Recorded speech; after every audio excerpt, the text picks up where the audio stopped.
ರಾಜ್ಯದಲ್ಲಿ ಕ್ರೀಡಾ ಅಭಿವೃದ್ಧಿಗೆ ಸಿಎಂ ಡಿಕೆ ಶಿವಕುಮಾರ್ ಹಾಗೆಯೇ ಡಿಸಿಎಂ ಡಾಕ್ಟರ್ ಜಿ ಪರಮೇಶ್ವರ್ ಅನೇಕ ಕ್ರಾಂತಿಕಾರಕ ನಿರ್ಧಾರವನ್ನು ಕೈಗೊಂಡಿದ್ದಾರೆ. ಈ ಹಿನ್ನೆಲೆಯಲ್ಲಿ ರಾಜ್ಯ ಒಲಿಂಪಿಕ್ ಸಂಸ್ಥೆ ಸಂತಸವನ್ನು ವ್ಯಕ್ತಪಡಿಸಿದೆ. ಈ ಬಗ್ಗೆ ಸಂಸ್ಥೆಯ ಅಧ್ಯಕ್ಷ ಡಾಕ್ಟರ್ ಕೆ ಗೋವಿಂದರಾಜ್ ಪ್ರತಿಕ್ರಿಯೆಯನ್ನು ಕೊಟ್ಟಿದ್ದು, ಕ್ರೀಡಾ ಕ್ಷೇತ್ರದಲ್ಲಿ ಸಬಲೀಕರಣಕ್ಕೆ ಸಿಎಂ ಡಿಸಿಎಂ ಕೈಗೊಂಡಿರುವಂತಹ ಕಾರ್ಯ ಶ್ಲಾಘನಾರ್ಹ.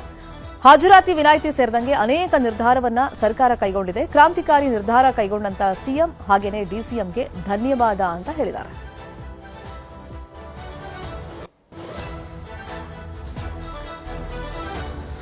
ಮುಂಬರುವಂತಹ ಕಾಮನ್ವೆಲ್ತ್ ಏಷ್ಯನ್ ಗೇಮ್ ಹಾಗೆಯೇ ಏಷ್ಯನ್ ಪ್ಯಾರಾ ಗೇಮ್ಸ್ನಲ್ಲಿ ರಾಜ್ಯವನ್ನ ಪ್ರತಿನಿಧಿಸುವಂತಹ ಕ್ರೀಡಾಪಟುಗಳಿಗೆ ತಲಾ 5 ಲಕ್ಷ ರೂಪಾಯಿ ಪ್ರೋತ್ಸಾಹ ಧನ ನೀಡುವುದಾಗಿ ರಾಜ್ಯ ಸರ್ಕಾರ ಘೋಷಣೆ ಮಾಡಿತ್ತು. ಈ ಕ್ರೀಡಾಕೂಟದಲ್ಲಿ ರಾಜ್ಯದಿಂದ ಸುಮಾರು 40 ಕ್ರೀಡಾಪಟುಗಳು ಭಾಗವಹಿಸುವಂತ ನಿರೀಕ್ಷೆ ಇದೆ. ಇದಕ್ಕೆ ಅಂದಾಜು 2 ಕೋಟಿ ರೂಪಾಯಿ ವೆಚ್ಚವನ್ನು ಸರ್ಕಾರವೇ ಭರಿಸುತ್ತೆ.